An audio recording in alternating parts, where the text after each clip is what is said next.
Olá, estamos chegando com mais um Conexão Geral, mais uma semana, um prazer muito grande estar com você.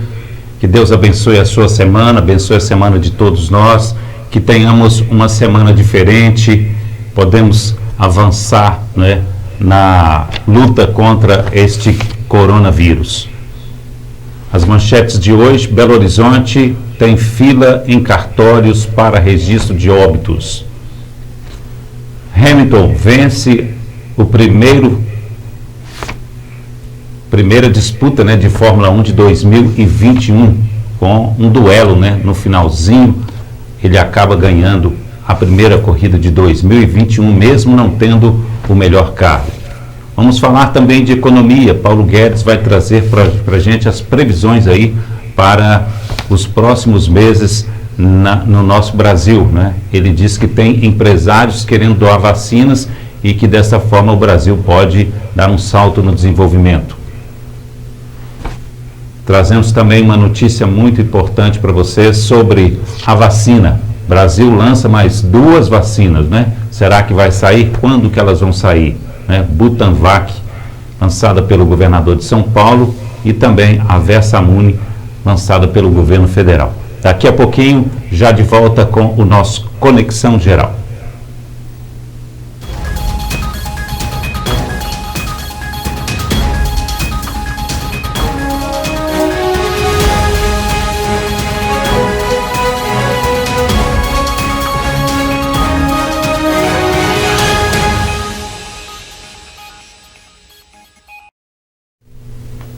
Olá, eu sou o Santiago e você está conosco pela TV Sete Lagoas, canal 8 da Claro TV, aqui em Sete Lagoas. Estamos ao vivo também pelo nosso Facebook, estamos ao vivo pelo nosso site e pelo nosso aplicativo TV Sete Lagoas. Você quer participar conosco? É muito fácil, é só você mandar o seu WhatsApp indicando a sua matéria, indicando a sua mensagem, para que a gente possa repercutir no nosso programa. O nosso WhatsApp é 31987751523. Você também pode mandar um e-mail, contato@tvsl@gmail.com. Vamos com a nossa primeira matéria, que é a previsão do tempo para esta segunda-feira.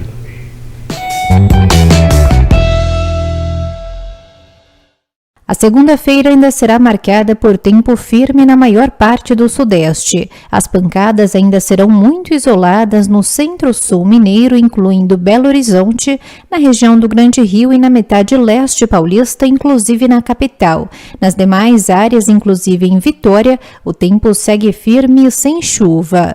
A mínima prevista em São Paulo é de 21, máxima de 31 graus, e em BH, mínima de 20, máxima de 32 graus.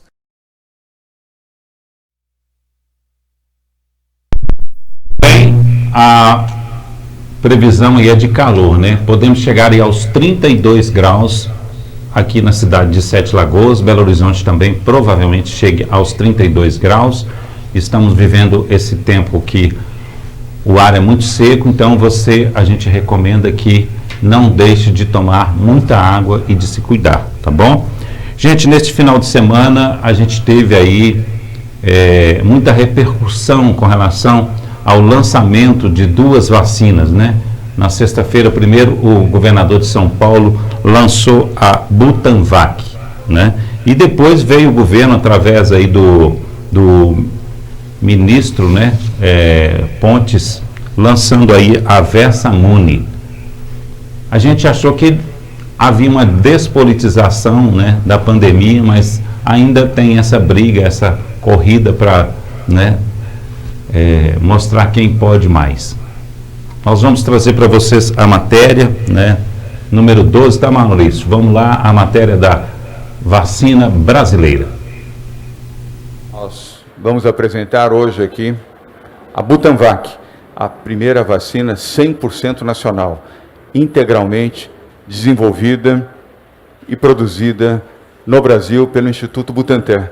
Um instituto que é um orgulho do Brasil, 120 anos de existência, maior produtor de vacinas do Hemisfério Sul, maior produtor de vacinas do Brasil e da América Latina, e agora se colocando internacionalmente como um produtor de vacina contra a Covid-19. Essa vacina foi desenvolvida integralmente por cientistas do Instituto Butantan, e o Dr. Dimas Covas explicará em detalhes o insumo, as características, as vantagens, a segurança e as perspectivas dessa vacina. É um momento de profunda esperança para todos nós. Eu tenho, como brasileiro, como pai de família, a tristeza de a cada dia verificar que estamos contabilizando mais 3.500, 4.000 mortos no Brasil. Uma tragédia, uma tristeza profunda. Mas hoje, dia 26 de março, é o dia da esperança. É o dia desta nova vacina. Eu queria pedir que pudessem abrir aqui para vocês conhecerem essa nova marca da vacina que chama-se Butanvac. O desenvolvimento de tecnologia da vacina nacional, né, feita aqui no Brasil, desenvolvida toda a tecnologia aqui. Por isso, o Ministério de Ciência, Tecnologia e Inovações investiu em 15 protocolos, 15 tecnologias diferentes de vacinas aqui no Brasil. Nós temos cientistas de altíssimo gabarito no nosso país, isso é importante relatar. Eu vivo falando, confie na ciência brasileira, não é à toa. Você chega com a vacina, faz o desenvolvimento da tecnologia, aí você faz os testes em animais, são testes pré-clínicos, e aí você tem que entrar na Anvisa, para que a Anvisa autorize você fazer os testes clínicos, testes com pessoas, né, daquela vacina.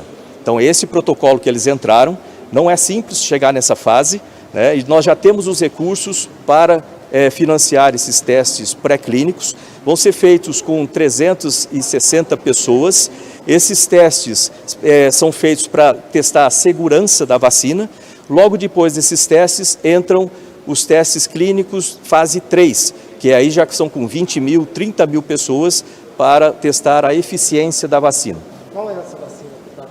Essa é uma vacina que nós desenvolvemos com o professor Célio Lopes, em Ribeirão Preto, na Faculdade de Medicina de Ribeirão Preto, e com a equipe dele, né, logicamente tem outros parceiros, mas essa vacina então já deu entrada aqui. Depois eu passo os dados inteiros sobre isso. Tá aí, gente, o lançamento, né, após o governo de São Paulo ter feito, né, essa apresentação, logo em seguida teve uma corrida muito grande, primeiro por alguns canais de televisão, para mudar a história, né, para dizer que aquela vacina não era 100% brasileira. Entrou aí um instituto americano dizendo que tinha participação na vacina, e também o governo se adiantou, né, para lançar também essa outra vacina que na verdade estava ainda, né, num processo, ainda no estudo. Então, porque lançou uma, resolveram lançar outra também. Não adianta, a gente tem que ter a consciência que há uma politização, né? A gente precisa mesmo das vacinas, mas não precisava de tanta política por trás dela, né? Usasse uma vacina para se promover. A gente precisa da vacina justamente para imunizar as pessoas e acabar com esse coronavírus. Agora, ter a produção das vacinas no Brasil é muito importante, porque de acordo com a mutação dos vírus, a gente possa também ter novas vacinas sendo produzidas aqui muito mais rápido, com essa dificuldade de fazer a importação que a gente tem nesse momento. Eu digo que a politização existe, né? E eu quero mostrar para vocês agora a passeata do protesto da turma, né, do grupo bolsonarista em Belo Horizonte, protestando contra o fechamento, né, contra o lockdown. Pode mostrar aí, Maurício. Tá aí, olha, o lockdown em Belo Horizonte foi feito, né, tem realmente uma situação muito diferente, vários locais fechados mesmo, bastante fechados, até a Praça 7 foi cercada. E aí o pessoal foi para a rua para protestar. Isso na cidade de Belo Horizonte, fez aí uma aglomeração lá na Praça do Papa, né? Pode voltar, Maurício.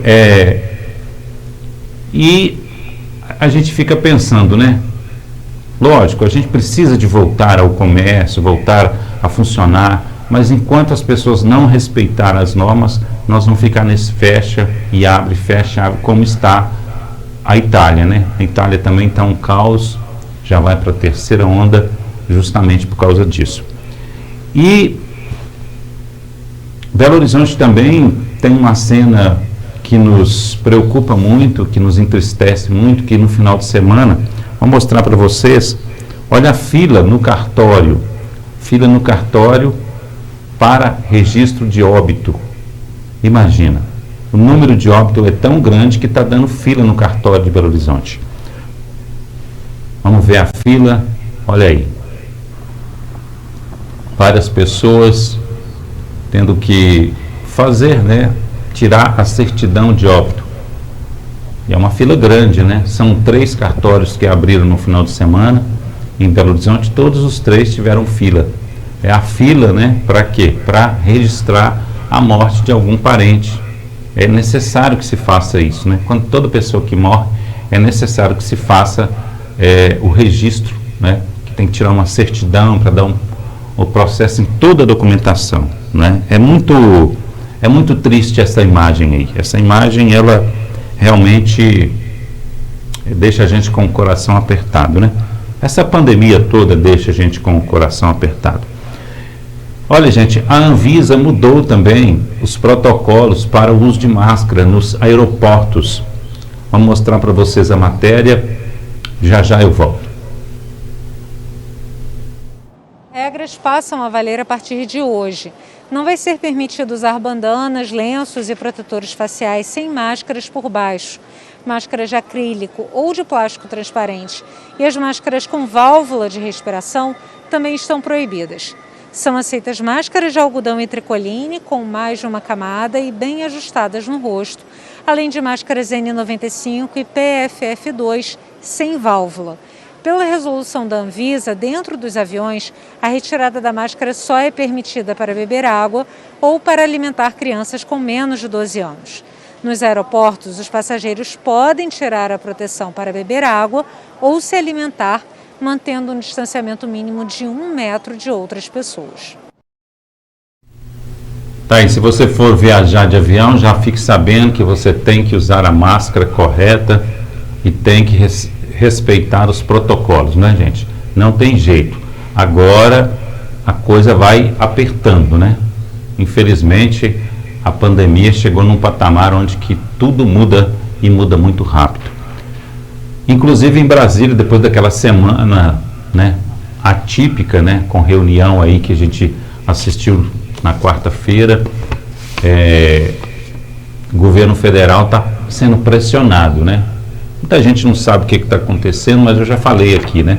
O Centrão está sendo pressionado pelos empresários e os empresários estão pressionando o governo, né? E a carta na manga contra o governo é abrir ou não o impeachment do governo federal. E nessa pressão toda há uma necessidade de mudanças de várias coisas, né? Já mudou ali o secretário de saúde, já mudou a forma de falar da vacina, de comprar a vacina, de fazer a vacinação. E nós mostramos aqui, vamos trazer novamente o Rodrigo Pacheco, que é o presidente do Senado brasileiro. Ele está defendendo, né, uma mudança política também externa do Brasil para facilitar, né, as negociações de compras de vacina. E isso é muito importante, né? Inclusive estão pedindo aí a cabeça de um ministro, né, que é o ministro de Relações Exteriores. Está tendo uma polêmica e eles querem realmente que isso modifique para que o Brasil possa ter melhores negociações, né? Porque o governo até o momento tratou disso de uma forma muito truncada, né? Muito truncada. E a gente sabe que o Brasil é um país enorme, ele precisa de muitas vacinas. A gente precisa, apesar da gente estar adquirindo mais vacina, a gente precisa mais de vacina do que vários outros países. Porque só o Brasil, se for juntar, por exemplo, aí algumas regiões, dá vários países, né? Nossa extensão territorial é muito grande. Vamos assistir aí a fala do Rodrigo Pacheco. Eu considero que nós tivemos muitos erros no enfrentamento dessa pandemia. Um deles foi o não estabelecimento de uma relação diplomática, de produtividade, com diversos países que poderiam ser colaboradores desse momento agudo de crise que nós temos no Brasil. Então ainda está em tempo de mudar para poder salvar vidas. Infelizmente, nós perdemos muitas vidas no Brasil em razão de uma conjuntura que é muito variada, não é uma responsabilidade única de alguém ou de um ministério. Há um problema nacional que nós temos que enfrentar e o que nós precisamos agora é mudar o rumo dessa política externa para poder termos parcerias internacionais. O Brasil é um país muito importante para o mundo, sob todos os aspectos. Aqui nós temos riquezas naturais, aqui nós temos a Amazônia, temos o Pantanal, temos a Mata Atlântica, temos a produção de alimentos do mundo, muito rica e muito desenvolvida, que é o agronegócio, que é algo que nós aprendemos a fazer e fazemos bem.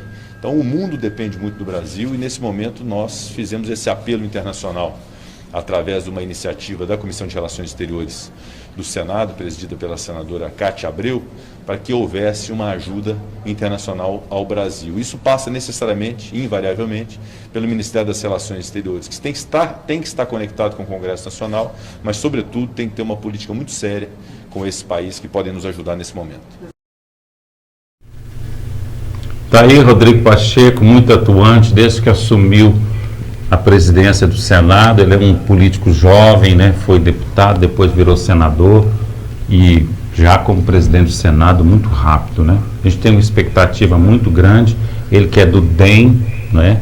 Está fazendo um brilhante trabalho. A gente tem muita expectativa de que através aí do seu trabalho positivo, né, a gente possa melhorar muitas coisas, não só em Minas, mas também no Brasil. Vamos fazer o nosso primeiro intervalo, já voltamos.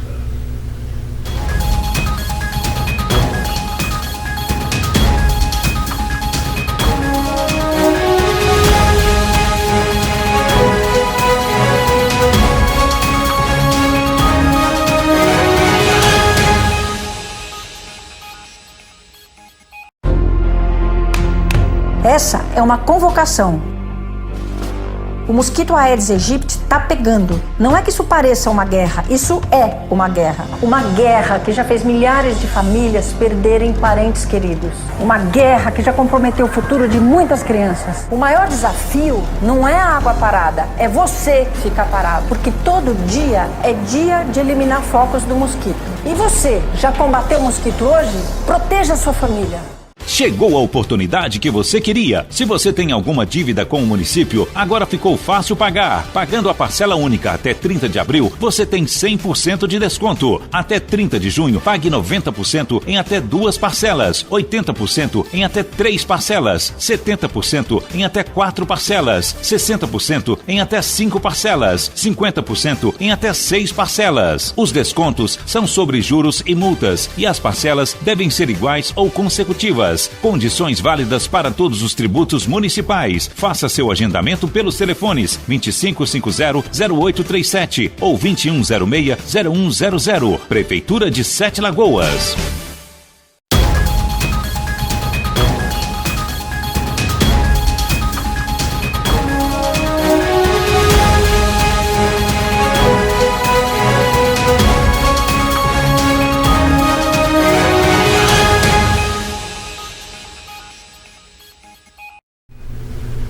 Muito bem, já estamos de volta. Lembrando que você pode participar conosco enviando uma mensagem para a gente, contato tvsl@gmail.com e no nosso WhatsApp 31987751523.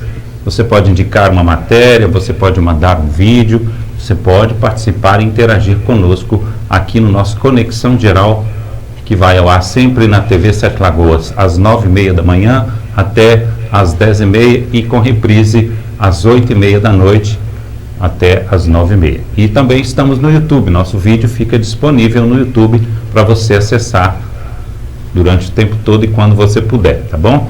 Olha, nós vamos trazer agora, depois de bastante tempo, né, a gente não via a Fórmula 1 e a Fórmula 1 agora retornando com a transmissão da Band, né?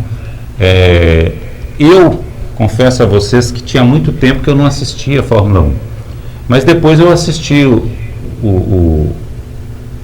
a série, né, que tem no Netflix sobre a Fórmula 1, passei a entender um pouco mais sobre a Fórmula 1 e ontem eu inclusive assisti a Fórmula 1, realmente foi muito interessante, o final principalmente, aquele finalzinho ali, nós vamos mostrar para vocês aqui esse finalzinho porque o Hamilton conseguiu passar o Verstappen quando ele entrou para trocar os pneus, colocar os pneus duros, e faltavam 16 voltas. E nessas 16 voltas, ele conseguiu alcançar o Hamilton, né? Passou o Hamilton, só que ele deu uma falhazinha, ele saiu um pouco fora, e aí a lei falou com que ele tinha que deixar o Hamilton passar por ele, senão ele seria punido. Mas foi uma briga bonita, viu? Foi uma briga boa. E é emocionante, né, gente? A gente assistir uma competição, principalmente nesse momento aí de pandemia, que a gente não pode sair para lugar nenhum, não pode fazer nada, não tem futebol na TV. Aí a gente tem que ter alguma coisa para fazer, né? Senão a gente pira também, fica doido. Vamos assistir aí esse finalzinho emocionante que nós tivemos lá na Fórmula 1. Tá aí, ó. Esse aí é o momento da passagem, ó. O Verstappen passa o Hamilton, olha lá, só que ele sai lá fora. Ele saiu muito, né? Como ele saiu muito, porque é aquele negócio, né? Ele ganha ali, ó, no finalzinho, ele ganha velocidade na curva. Mas aí ele saiu muito e acabou cometendo um erro, né? É uma falha que é passível de punição. Então, como ele puniu, olha lá, agora ele vai ter que deixar o Hamilton passar ele novamente. Olha lá. Aí até o narrador da Band não ficou entendendo nada, não sabia o que estava acontecendo. E aí o Hamilton vai, recebe a bandeirada e vence a Fórmula 1, a primeira, né, de 2021. Foi uma comemoração muito grande, né? Afinal de contas, a Mercedes não tinha o carro mais veloz, né? Eu venho acompanhando aí, né, a Red Bull, que tem o motor da Honda, conseguindo evoluir, né? Tem 2 anos só com o motor da Honda e o motor da Honda já dando essa resposta positiva. A gente vê que vai ser uma temporada de muita disputa, né? E é interessante a gente estar repercutindo nos nossos programas aqui a Fórmula 1, afinal de contas, não é todos os lugares que se passa a Fórmula 1, tá bom? Tá aí o registro da Fórmula 1, parabéns ao Hamilton e à equipe Mercedes, mas eu torci por Verstappen, infelizmente não deu, né? Vamos assistir agora mais uma matéria, vamos trazer para vocês, muito se falou ultimamente aí sobre a Lei de Segurança Nacional, mas quase ninguém não sabe, nem sabe que essa Lei de Segurança Nacional também, ela é antiga. E o Tempo fez uma matéria explicando sobre a Lei de Segurança Nacional, que é bom que você entenda, porque nós tivemos aquele caso do deputado que foi preso, temos também um humorista aí que foi preso, né? E a gente tinha visto também, né, várias pessoas, igual o próprio presidente do Brasil, sendo chamado de homicida lá aí nas redes sociais, e isso é crime, né, gente? Você não pode sair xingando as pessoas assim, né? Então vamos procurar entender, né, para que você também não cometa nenhuma gafe. Pode colocar no ar.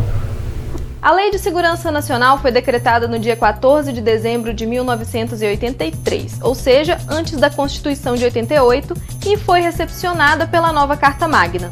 Ela prevê como crime de segurança nacional aqueles que lesam ou expõem a perigo de lesão a integridade territorial e a soberania nacional, o regime representativo e democrático, a federação e o Estado de Direito e a pessoa dos chefes dos poderes da União. Críticas de especialistas. O texto em vigor atualmente tem 35 artigos que nunca foram modificados desde a redação original, feita há quase 40 anos em um período em que o Brasil ainda vivia em uma ditadura. Esta é a principal crítica de especialistas a essa lei, que consideram que ela trata de uma preocupação de estados totalitários e policialescos, como define o advogado e professor de processo penal da UFMG, Leonardo Marinho. Para ele, a Lei de Segurança Nacional deveria ter sido rechaçada ainda na época em que se criou uma nova Constituição com base em valores democráticos. Subjetividade. Um dos pontos delicados da Lei de Segurança Nacional para Marinho é a subjetividade que ela permite na interpretação. Como assim? Ele explica que cada agente pode ter um entendimento sobre o que seriam de fato ameaças à segurança nacional ou apenas opiniões críticas ou mesmo ameaças a pessoas ocupando cargos no poder público. A Constituição prevê a figura do crime político, mas não há uma regulamentação dessa figura, não existe uma lei no Código Penal que especifique esses crimes e aponte quais se encaixam no conceito. E esse vácuo legislativo acaba levando os agentes a se apoiarem na Lei de Segurança Nacional para tipificar esses delitos. O grande problema é que a lei tipifica crimes que, conforme Marinho, fazem sentido para a época em que a lei foi decretada, para a ditadura. Nos dois casos recentes mais comentados sobre o tema, o do deputado federal Daniel Silveira e do influenciador Felipe Neto, o professor considera a aplicação equivocada. Para ele, os códigos penal e civil seriam suficientes para ações judiciais contra os dois, sem a necessidade de envolvimento de forças policiais ou mesmo de prisão. A figura do crime político serviria como base para qualificar crimes comuns cometidos contra nomes ligados às instituições democráticas. Liberdade de expressão. Outro ponto em que a subjetividade pode ser um problema é na liberdade de expressão, prevista na Constituição Federal e ameaçada por essa interpretação aberta da Lei de Segurança Nacional. Marinho explica que manifestações como as que foram feitas, chamando o presidente da República de genocida ou criticando a atuação do Supremo Tribunal Federal e ameaçando autoridades, por exemplo, são próprias da democracia e as instituições devem tratar delas como são, crimes comuns. No caso dos xingamentos, encaixando como calúnia e difamação ou crime contra a honra da pessoa do presidente, e no caso das ameaças do deputado, como de ameaça mesmo, considerando ainda a probabilidade de ela ser cumprida. Daniel Silveira, para o professor, deveria ser julgado na Câmara dos Deputados e cassado por quebra de decoro, mas não necessariamente preso. E no caso de Felipe Neto e outros que estão sendo processados por críticas à pessoa do presidente, Marinho considera que eles só deveriam responder na justiça se houvesse excesso, ponderando que não se pode criminalizar nem a opinião nem a crítica, que são tuteladas pelo Estado de Direito. Mas e aí? Bom, esse é um entendimento que vários grupos de advogados e juristas têm sobre a Lei de Segurança Nacional. A Defensoria Pública da União, inclusive, enviou ao STF no dia 19 de março um pedido de habeas corpus coletivo para impedir que mais pessoas sejam presas e arquivar todos os inquéritos e processos judiciais que tramitam com base na Lei de Segurança Nacional. Por enquanto, os processos tramitam inclusive em sigilo, mas a manifestação contrária de especialistas em todo o país pode trazer novos rumos para o entendimento da lei e até mesmo mudar a ideia do STF de que ela se encaixa em uma Constituição democrática. Leonardo Marinho considera essencial a criação de uma lei que regulamente o conceito do crime político previsto na Constituição, mas sem respaldo no Código Penal. Se seguir o que acontece fora do país, essa legislação daria conta de proteger contra lesões a instituições democráticas, ao exercício regular de algumas funções e ao processo eleitoral. E aí, entendeu? Muito bem explicado, né, gente? É uma confusão que existe no nosso país sobre leis. O problema é que a gente aqui tem muita lei, né? Muita lei. E a maioria delas não são cumpridas e outras são muito confundidas, são muito confusas, né? Lógico que você agredir verbalmente uma outra pessoa pode ser crime. Então a gente tem que tomar cuidado, porque às vezes o pessoal está numa de ódio muito grande, principalmente na rede social. E é importante você ficar atento, porque às vezes você pode escrever alguma coisa ali que você está sendo um criminoso, né? Depende da outra pessoa, se ela vai querer te processar ou não. Então, a gente tem que ter cuidado com isso, porque está todo mundo muito estressado, né, gente? Está todo mundo com a cabeça a mil. Então, a gente tem que entender sobre as leis também, o que a gente pode e o que a gente não pode, né? Porque senão também sai fazendo coisa errada e depois complica. Vamos mostrar agora a matéria lá da cidade de Betim, construindo, né, um restaurante popular. É muito interessante a gente ver nesse momento de pandemia uma cidade construindo um restaurante popular, uma vez que nós temos aí nesse momento várias pessoas passando fome, né? Temos várias pessoas com dificuldades, sem emprego. Eu acho que esse aí vai ser uma tônica, né, dos próximos tempos.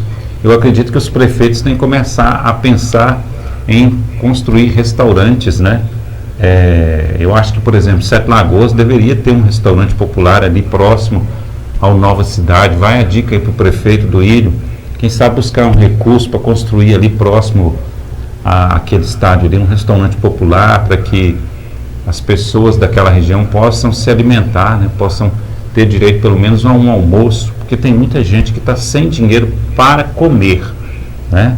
Seria um trabalho muito importante. Gente, o que eu tenho assistido, o que eu tenho observado ao longo dos tempos, é que a gente está passando por uma transformação. E se as coisas chegarem do jeito que a gente está imaginando que vá, a gente pode ter uma situação muito crítica num futuro muito rápido, num futuro muito próximo, né? Teremos muita gente desempregada, porque vai chegar o 5G, vai chegar muita máquina que vai substituir o homem. Então nós teremos muitas pessoas desempregadas. E nós ainda não temos um formato de economia diferente, onde que o pobre possa receber um auxílio que dê para ele alimentar a família dele, se ele não conseguir um emprego, né? Então, Deus queira que a gente não chegue naquela situação de daqui a pouco, pessoas saqueando, né? Saqueando comércios, aumentando o número de pessoas que vão tentar assaltos, simplesmente para sobreviver. E essa ideia do restaurante é importante, por isso que eu estou dizendo aqui, vai uma mensagem aí para o prefeito. Nós temos um restaurante aqui no centro e temos outro lá na saída, né? Lá próximo ao posto ali na saída de Sete Lagoas. Seria interessante um também ali próximo ao Nova Cidade, né? Seria uma ideia muito interessante para que as pessoas pudessem se alimentar, ter direito pelo menos de uma refeição por dia. Vamos assistir.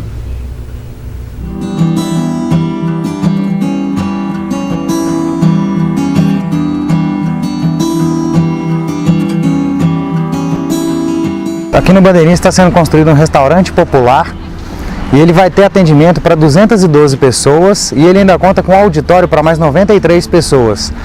Toda a estrutura de um restaurante está sendo montada aqui, desde a higienização, preparo, estocagem, distribuição e cocção.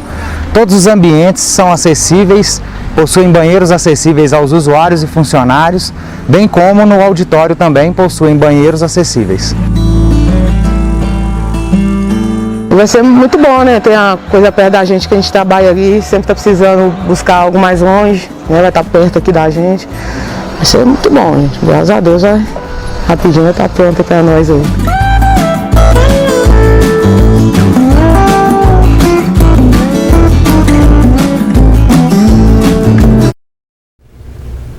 Tá aí, gente, a gente mostrando isso mais para registrar e também para abrir a cabeça, né? É uma ideia, né? A gente dá uma ideia para a administração atual, quem sabe construir mais um restaurante popular lá do outro lado ali, principalmente onde que tem um nível, né, de pessoas com um salário menor. Seria muito, mas muito bom mesmo. Tá o recado aí do Ilho, ser um cara trabalhador, vamos pensar nisso aí, tá bom? Seria uma grande realização para Sete Lagoas. Vamos ao nosso segundo intervalo, já voltamos.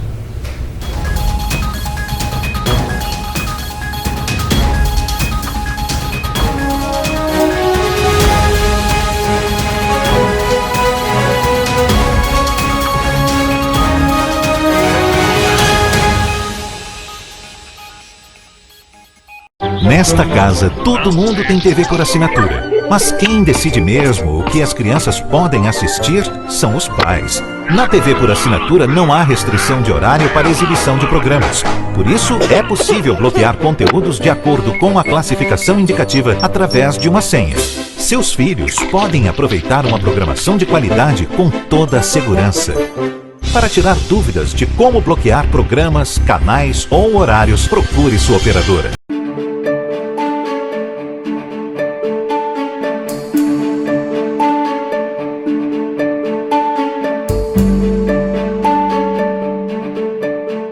Localizada a 72 quilômetros de Belo Horizonte, com uma população de mais de 230 mil pessoas e um rico patrimônio histórico turístico. Esta é Sete Lagoas e é para este patrimônio que nossos olhares se voltam. Não tem como falar de Sete Lagoas e sua história sem pensar na Serra de Santa Helena e a Igrejinha no topo da serra. Os amantes da natureza também aproveitam o espaço para praticar voo livre. Do alto da serra para o centro da cidade, o complexo da Praça Tiradentes, que abrange a Igreja de Santo Antônio, o Centro Cultural Joaquim Drummond e o Museu Histórico Municipal, preserva documentos e memórias importantes sobre o passado da cidade. A cidade também deve seu desenvolvimento aos trilhos, e esta memória não pode ser apagada. Inaugurada em 12 de setembro de 1886, a estação ferroviária de Sete Lagoas foi transformada em museu ferroviário no ano de 2000. Aqui, o passado mantém-se vivo por meio de exposições, ferramentas e objetos de época e o antigo vagão de passageiros da extinta RFF-SA, com 2 pequenas locomotivas. E como falar de Sete Lagoas e não apresentar as lagoas que dão nome à cidade? Distribuídas entre os bairros estão a Lagoa Boa Vista, José Félix, Cercadinho, Matadouro, Catarina, da Chácara e a mais famosa, Lagoa Paulino, localizada no centro da cidade. Outro ponto turístico bastante frequentado é o complexo do Parque Náutico da Boa Vista, onde são realizados diversos eventos culturais. Sete Lagoas também abriga uma raridade histórica, considerada uma das 50 maiores cavernas de Minas Gerais, com formações de estalagmite e estalactite raras em todo o mundo. A Gruta Rei do Mato está localizada às margens da BR-040, junto ao trevo de acesso à cidade.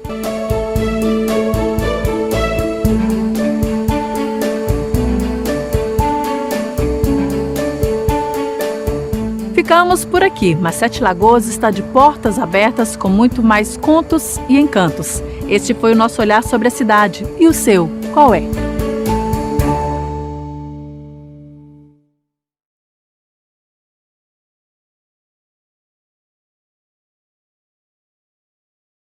Chegou a oportunidade que você queria. Se você tem alguma dívida com o município, agora ficou fácil pagar. Pagando a parcela única até 30 de abril, você tem 100% de desconto. Até 30 de junho, pague 90% em até 2 parcelas, 80% em até 3 parcelas, 70% em até 4 parcelas, 60% em até 5 parcelas, 50% em até 6 parcelas. Os descontos são sobre juros e multas e as parcelas devem ser iguais ou consecutivas. Condições válidas para todos os tributos municipais. Faça seu agendamento pelos telefones 2550-0837 ou 2106-0100. Prefeitura de Sete Lagoas.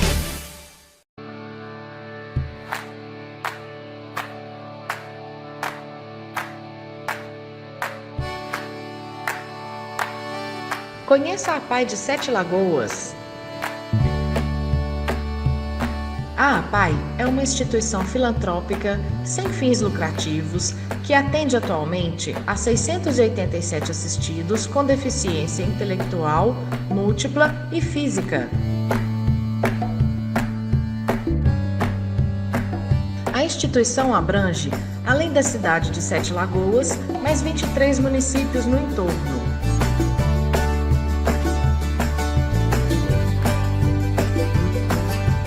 Temos 3 setores de atendimento: saúde, educação e assistência social.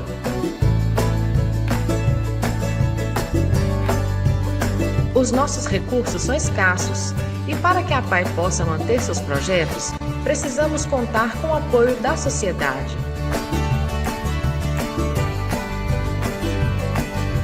Para fazer sua doação, entre em contato conosco através do nosso WhatsApp 31 99749 6873.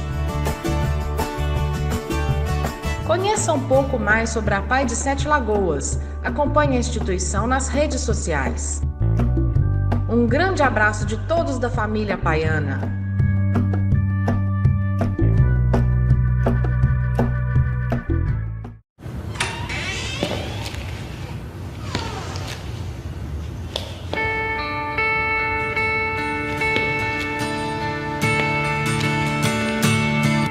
Been so long since the last time I saw your face.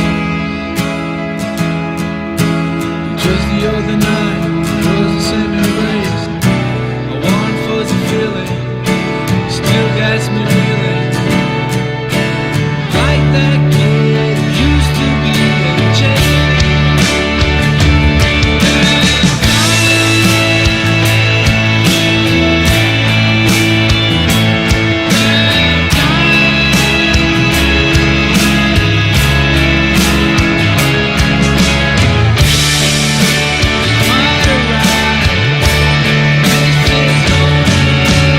tirar o título de eleitor, mas não sabe por onde começar?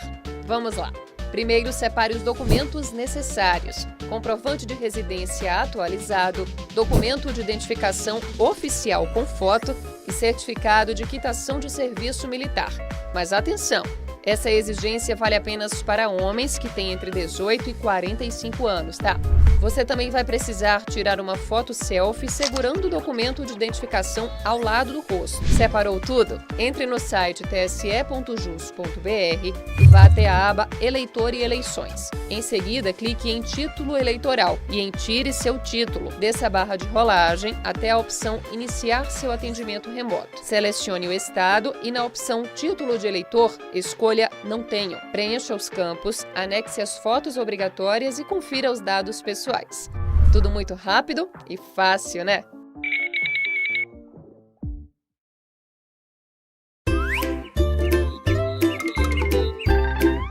Que absurdo! Só agora esse homem resolveu tirar a água dos pneus. Tem gente que ainda faz de conta que a água parada só se acumula na casa ao lado. Daqui a pouco esses pratinhos viram ninho de mosquito. Cada um tem que fazer a sua parte. Dengue. Quando você culpa o vizinho, o mosquito ganha terreno. Mais atenção para a prevenção. É o governo do estado cuidando da saúde dos mineiros. Minas Gerais. Governo diferente. Estado eficiente.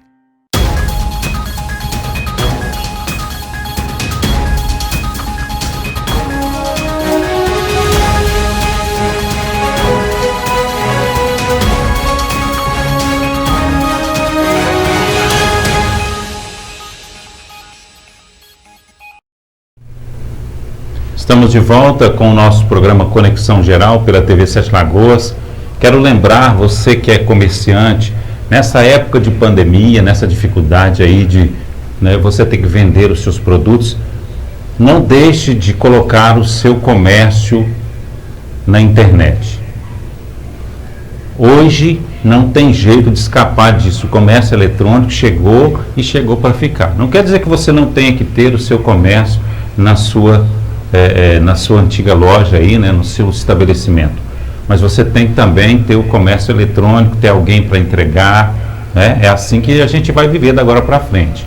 E eu recomendo para você fazer um contato com a 5bits, www.5bits.com. O pessoal é muito bom de trabalho, eles vai fazer para você o seu site de e-commerce, o seu aplicativo, vai fazer também um contato bem feito de vendas no WhatsApp, No WhatsApp não é só pegar o WhatsApp e criar uma lista, não. É um WhatsApp bem feito, que você pode ter o seu catálogo de produtos, Tudo bem feitinho, tá? Procure a 5bits. 5bits é parceira nossa há mais de 8 anos e realmente é uma empresa confiável, Fica aqui em Sete Lagoas e pode te ajudar a desenvolver as suas vendas aí nesse momento de pandemia.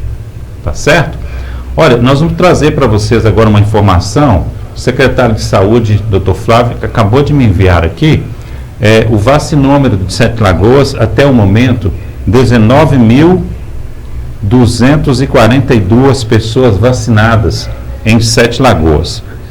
A primeira dose com os idosos, 13.110 pessoas. E os profissionais da saúde, 6.132 pessoas. Já na segunda fase, os idosos, 1.937 pessoas. E os profissionais de saúde, 3.794 pessoas.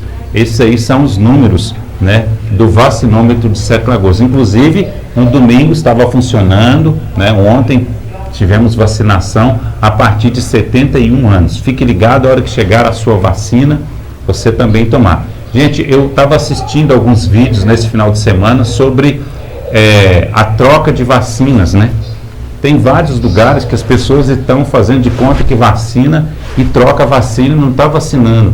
Fique ligado, quando você for vacinar, fique de olho em qualquer lugar que seja, fica de olho desde o início do processo para que você tenha certeza que você está sendo vacinado. Não estou dizendo que isso está acontecendo em Sete Lagoas, tá, gente? Mas em alguns locais a gente tem visto várias filmagens aí na rede social sobre isso. É um absurdo, mas acontece. Vamos mostrar para vocês agora uma imagem no foguete nuclear Esse foguete foi lançado como teste e é um foguete lá da Índia. Na época de pandemia, gente, olha para vocês verem, né? Pode colocar aí, Maurício.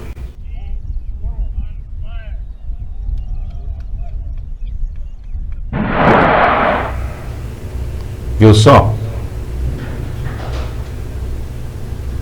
Tá aí, ó. Registrando para vocês. Pode voltar, Maurício. Foguete foi lançado como teste lá na Índia. Um foguete que leva ogivas nucleares. Em tempos de pandemia, e o pessoal ainda fazendo uma coisa dessa, né? Eu falo, né? Esse planeta nosso é muito doido, né? Tem gente pensando mil e uma coisas. É difícil demais, viu? Quando nós estamos preocupados com se as pessoas vão morrer ou não de coronavírus, eles estão testando foguete nuclear. É o que o meu amigo Léo fala, né? Tem que arrumar um casulo para você ali e esconder do resto do mundo, porque realmente é difícil. Eu vou trazer para vocês agora a matéria do Paulo Guedes falando que a economia pode recuperar rapidamente em 2 ou 3 meses com a vacinação em massa. Vamos assistir. O ministro Paulo Guedes disse aos senadores que está mantendo os sinais vitais da economia e enumerou algumas medidas que estão sendo tomadas. Mas ressaltou que melhora mesmo só se o Ministério da Saúde acelerar o programa de vacinação contra a Covid. Ontem nós anunciamos o diferimento dos impostos do Simples.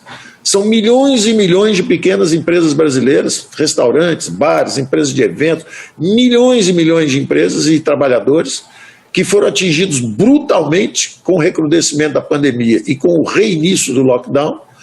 O reinício do distanciamento social, evidentemente, é para desacelerar a velocidade de contágio. Ao mesmo tempo, nós temos que acelerar, como prometeu ontem o nosso ministro da Saúde, o ritmo de vacinação.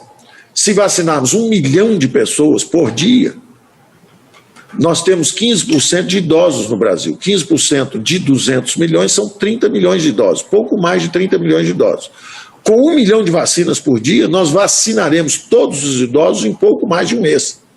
O que significa que os óbitos, que são 85% concentrados em mais de 60 anos, mesmo que com a nova variante seja mais de 50 anos, que seja isso. E que sejam, então, em vez de 30, sejam 40 milhões de pessoas. Nós, em 40 dias, teremos um novo cenário. Em 40 dias, a mortalidade pode desabar, porque sim, os picos da segunda onda foram muito mais altos. Mas, tanto nos Estados Unidos quanto nos outros países, esse platô não durou. Na verdade, o pico foi atingido, a vacina entrou, desabaram os óbitos novamente. Então, se nós conseguirmos isso, é possível que em 60 dias nós tenhamos um novo horizonte completamente diferente. Guedes explicou por que o auxílio emergencial não foi fixado em R$ 600, valor pago no ano passado. Segundo ele, seria um cheque em branco que desorganizaria a economia. Na mesma hora o dólar explode, na mesma hora os juros sobem, na mesma hora a economia colapsa e nós desorganizamos tudo. Por isso que nós mandamos um limite. Falamos, olha, auxílio emergencial, 44 bilhões.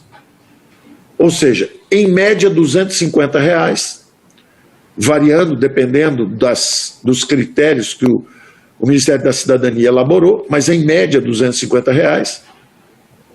Esses recursos vão chegar na ponta e a primeira camada de proteção foi lançada. É exatamente o auxílio emergencial. Vem mais aí. Tá aí, gente. Seria muito bom, né, essa recuperação viesse assim rápida, 2 meses, né? Eu não acredito muito nesses números, não, porque se você fazer uma conta de tempo aqui, ó, imagine que você faça a contratação agora, compre as vacinas, aí até que desburocratiza tudo para a vacina vir, aí tem que colocar no avião, do avião chega para Brasília, de Brasília vem para o estado vai para as prefeituras, até que chega no cidadão. Será que tem também as seringas para vacinar todo mundo? Eu não sei se essa previsão do Paulo Guedes aí está correta não, viu? Mas é uma expectativa, né? A gente gostaria que isso acontecesse. Só que no momento atual o Brasil está num caos, né? A gente viu aí o Rio de Janeiro também com uma dificuldade muito grande, e as pessoas na praia, normalmente, né? A gente viu lá em São Paulo aquela restrição toda e várias pessoas ainda tentando fazer festa. Nós vimos também em Belo Horizonte, o Calil fechou até a Praça 7, às vezes você não podia nem ir no supermercado, nem na padaria, mas vários comerciantes abriram a si mesmo e várias aglomerações com a polícia tentando multar as pessoas, cumprir a lei. É complicado, né, gente? E ainda você vê um grupo de bolsonaristas fazendo uma passeata. É difícil. Tem que ter uma união. Enquanto a gente não tiver uma conscientização do brasileiro para ter uma união e todo mundo agir da mesma forma, a gente vai ficar desse jeito, né? Só espero que a gente não fique parecendo uma Itália, né? Porque é muito triste o que acontece lá e a gente não gostaria que acontecesse aqui, né? Chegar ao limite de pessoas lá. Só para você ter uma ideia, depois eu vou trazer uma pessoa especialista falando sobre o país italiano aqui. Lá, gente, tem vários empresários suicidando. Isso é verdade. As pessoas que estavam acostumadas a um tipo de vida, né, que depois, de uma hora para outra, a pandemia veio e quebrou as pessoas, e as pessoas estão suicidando. A gente não quer que isso aconteça aqui no Brasil. Só que se a gente não tiver uma resposta, a gente pode ter uma situação muito pior, porque vai ter uma classe muito pobre, muito miserável, que vai ter que fazer alguma coisa para comer. E eu só espero que não vão, né, saquear e assaltar os outros, né, que isso aí pode acontecer. Mesmo a gente estando nesse governo meio militarista aí, né, porque não é só a lei que corrige as pessoas, não. A pessoa, quando está com fome, ela vai fazer alguma coisa para ela comer, né? Vamos trazer agora mais uma matéria muito importante, né? Vamos mostrar para vocês a fala da Margarete Coelho. Ela é relatora da nova lei eleitoral. Os políticos estão mexendo aí na lei eleitoral, né? Você sabe que na campanha passada vários políticos foram prejudicados. Eles foram votados, né, com um número de votação e acabaram ficando de fora. Isso já chamou a atenção dos deputados lá e eles não querem que isso aconteça com eles, né? Aquela questão da legenda que acabou. Vamos ver o que vai acontecer, mas estão falando aí uma mudança e vamos ver o que já tem feito até o momento. Vamos assistir. A relatora do Grupo de Trabalho sobre a Legislação Eleitoral, deputada Margarete Coelho, disse que, se possível, as novas leis serão usadas já nas eleições de 2022, mas que o grupo não está trabalhando com prazos. Deputados do grupo se reuniram com o ministro do Supremo e do Tribunal Superior Eleitoral, Dias Toffoli. Uma das mudanças a serem apresentadas pelo GT será a criação de um Código de Processo Eleitoral, para dar segurança jurídica durante os pleitos. Claro que nós vamos ter ajustes e vamos ter alguns acréscimos. Algumas questões, por exemplo, a parte que trata do processo, do direito processual eleitoral, ele não está sistematizado, ele não está em normas esparsas. Inclusive algumas resoluções do TSE. A nossa ideia é trazer isso para dentro de um código, a fim de que nós simplifiquemos o processo eleitoral, deixamos com mais clareza, com mais exatidão e com isso até, quem sabe, desjudicializar as eleições. Evitar essa excessiva judicialização das eleições, trazendo normas simples, claras e que possam ser apreendidas com facilidade por todos os players do processo eleitoral, inclusive pelo eleitor. A deputada afirmou que, de uma maneira geral, o grupo de trabalho já chegou a vários entendimentos. O que se percebe é que não há muitos temas polêmicos aqui. Há algumas opções que são mais políticas do que jurídicas.